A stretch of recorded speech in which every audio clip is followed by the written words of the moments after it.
Hello again. Welcome to Discovering the Real God, and welcome back to the subject of waiting. Just to recap, in the first session we ended up talking about scenarios, and the first scenario was nothing's happening. God hasn't told you what to do. And we talked about the possibility of God leaving you for a while to see what's your desire is and what's on your heart. And we looked at the scriptures to back that up, to see that God actually does that, waits to see what's on your heart, waits to see what you're made of. So, before I continue with the next scenario, I just want to go back, because when I do the vlogs, I reflect on what I've done. I seek God. My whole intention in doing the vlog is to be obedient. I believe God's asked me to do them. Now, it doesn't matter to me whether they're successful in human terms or not. I'm not interested in that. The only thing I'm interested in is being obedient to God.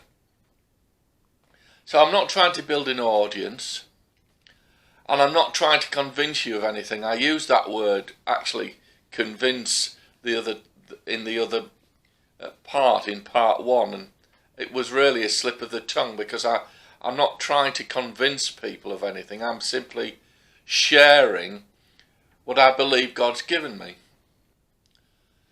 I have implored or beseech God that he will watch over me and help me to represent him faithfully, to help guard against me misrepresenting him. God forbid that I should do that. And that's been my prayer in producing these video presentations. So one or two things I just want to clarify, I think, that needs clarification. Talked about work. Well, we're not saved by works, we know that. We are saved through grace by faith. There's no way round that you can't earn a place in heaven. And that's something I want to make clear. That is scriptural, and we know that to be true. However, rewards do come by works. Remember the talents. Rewards come by works, and Jesus will come back with his angels, and his rewards will be with him. So there is a time for rewards for what we've done, and if we've done them according to God's will. Jesus will say, "Did you do the will of my Father?" I only see what the Father is doing, watch what the Father is doing, and do that. Jesus only did what the Father told him to do, and that's what we should be doing. So be careful what you undertake for God.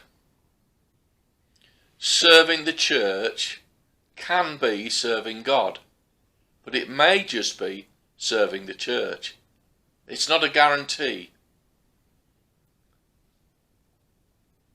You should always seek God. If the pastor or anyone else in authority at the church has asked you to do something, then you should seek God. However, if you feel that you want to do that, and really it's all about attitude with God, as unto the Lord, we know that. If you do that work with joy in your heart, and it's an offering to God, and that you're not complaining about it and not doing it simply out of duty. God hates duty. He wants it to be a sacrifice to him, and that's fine if that's what you want. But don't forget, you've always got the right to say, no, that's not what I want to do. and God won't hold that against you, because it's not him that's asked you in the first place. The pastor might, but God won't. Be careful that you're not too busy doing what people have asked you to do and miss what God's asking of you. That's the other part. It's not quite as straightforward as we think when we first start to delve into these things. But it's all a question of attitude. People may tell you what they think you should be doing, and I've seen a lot of that, but you should get your confirmation from God. They may well be right. I'm not saying that. People may see things, and God, in the spirit, and they share it with you, and they're right.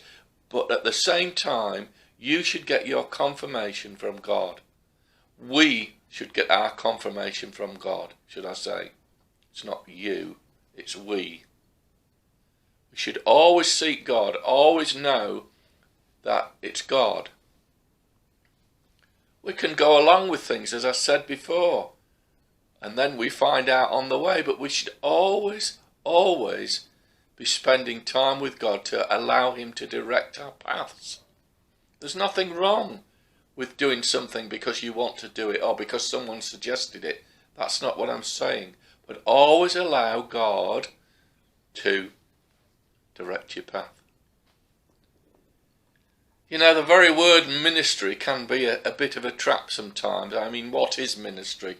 We know in Ephesians 4, God sets in the church the apostles, the prophets, etc., etc. The fivefold ministries, so-called. If you're called to one of the fivefold ministries, then you probably won't be wasting your time listening to this video. You'll know what you're doing. You know that what your calling is anyway, and you won't be waiting in that sense. Christians seem to talk an awful lot about ministry, especially those that are in a recognised ministry. They talk about being in the ministry. Now, you haven't got to get bogged down by words and terminology. God's not interested in that. I actually believe that the whole of your life can be a preparation by God for you or for me saying one prayer of intercession so that it can release God to do something in certain circumstances.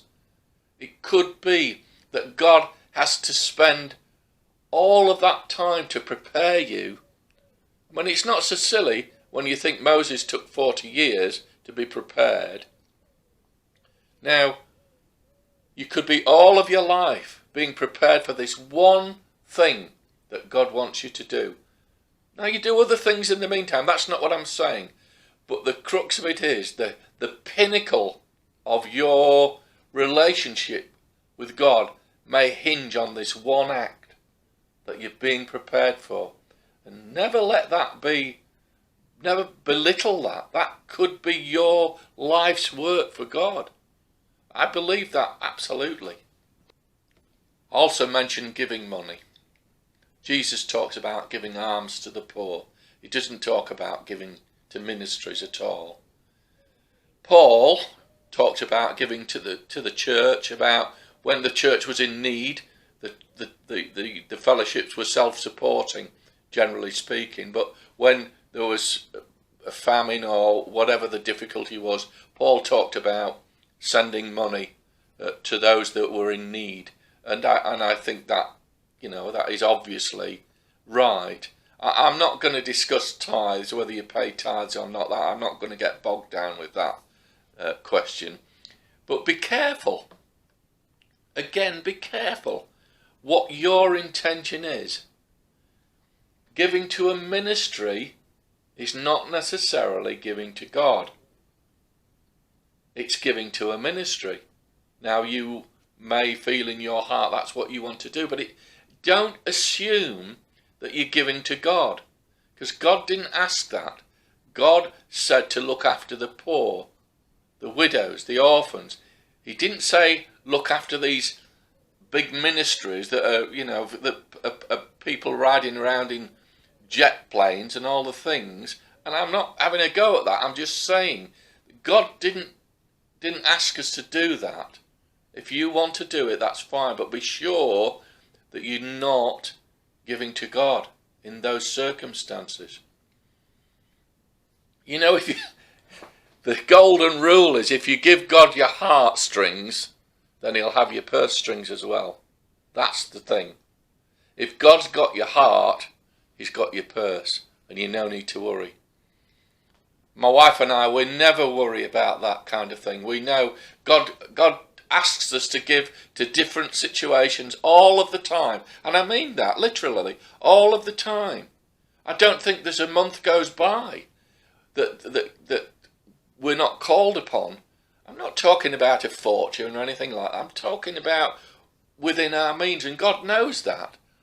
But I don't think there's a month goes by where we're not called upon to help in a given situation. And that's wonderful. That's absolutely wonderful. We're very happy with that. We're very happy with that because the way we see it, God provides everything anyway. I'm on a pension, but I thank God for what I'm getting. I'm very pleased with what I'm getting financially. Very pleased. I couldn't be more pleased, really. I was quite surprised. But I thank God for that. I thank God my wife's still working. And I thank God for what she gets. And so does she.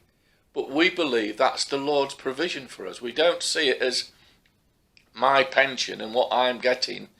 And my wife doesn't say, well, that's what I'm earning at work. No. She believes that she is working for God, not for her not for her employer. She works for God. So everything she gets is from God. You can't go wrong if you think that way. You just simply can't go wrong. So I've taken a lot of time of sort of recapping and trying to clarify what I'm about. But I think it's worth it because you need to know what my heart is if you're going to listen to me, surely. So, number 2 on the scenario list was, what if you've been given work to do, but it looks like it's going nowhere, nothing's happening? Well, I think we all get frustrated from time to time. That's usually down to our patience or lack of it, should I say.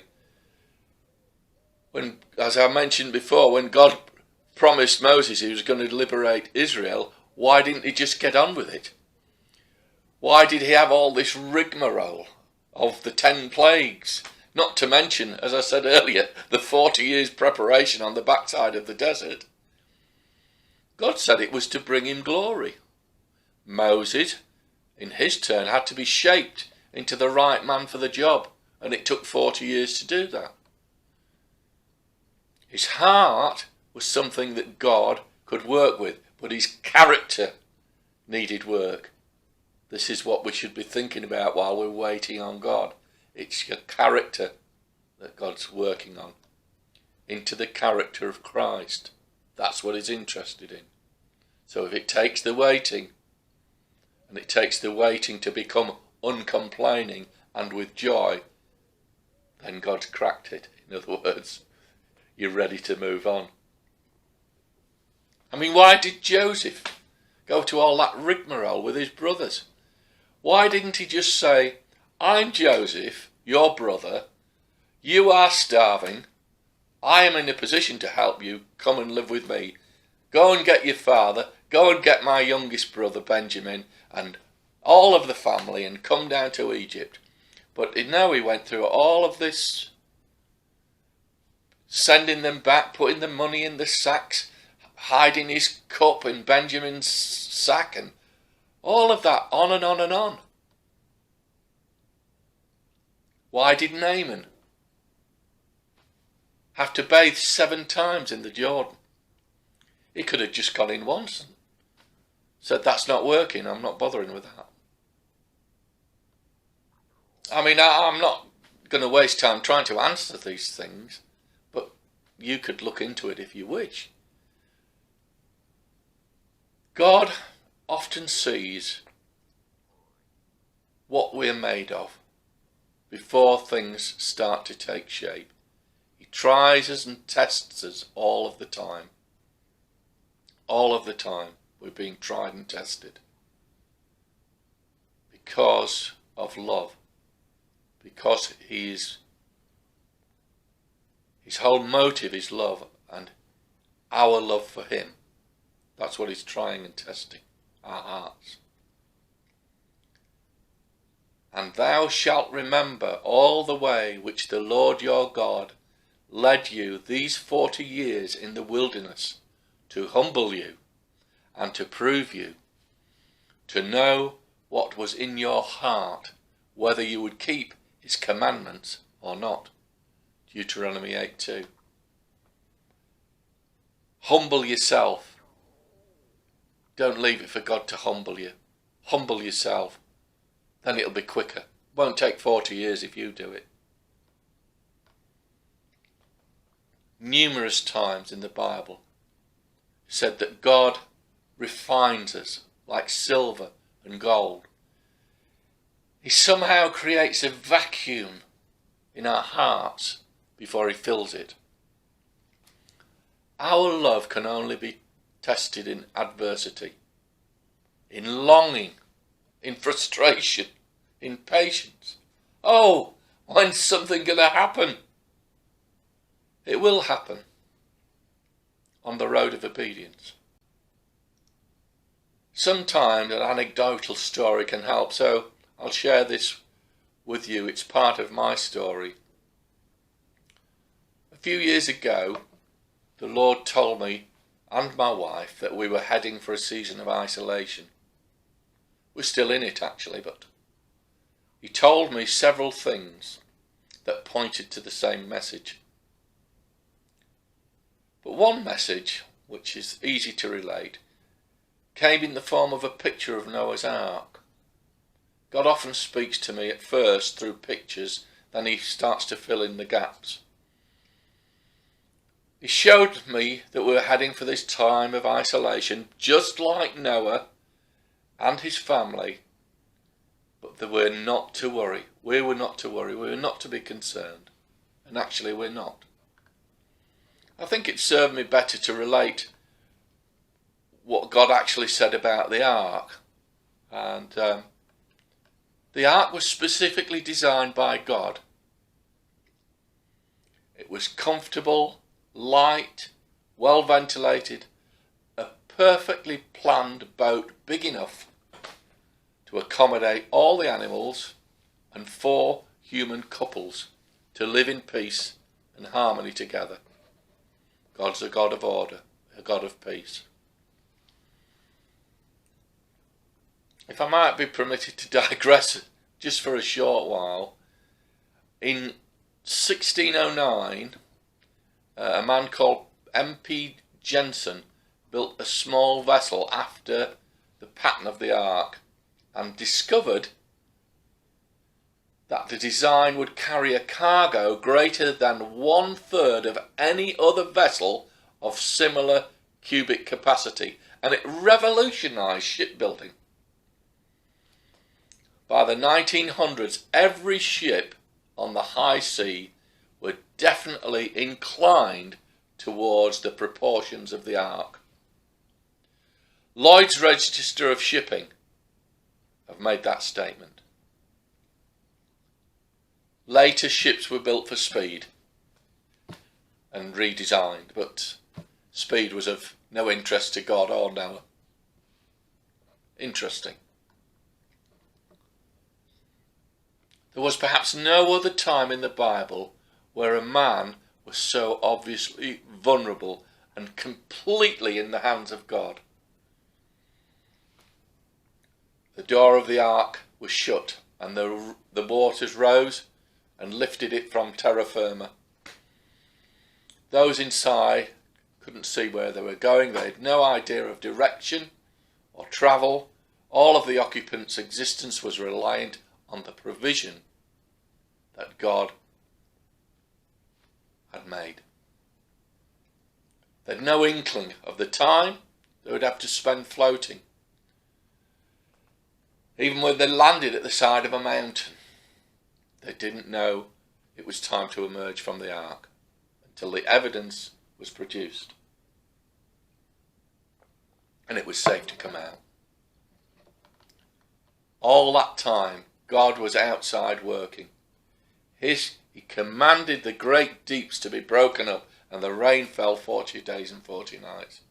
He planned the safe emergence of Noah and all those within the ark, but they saw nothing until the day they walked out into a new way of life. New set of circumstances, new set of challenges.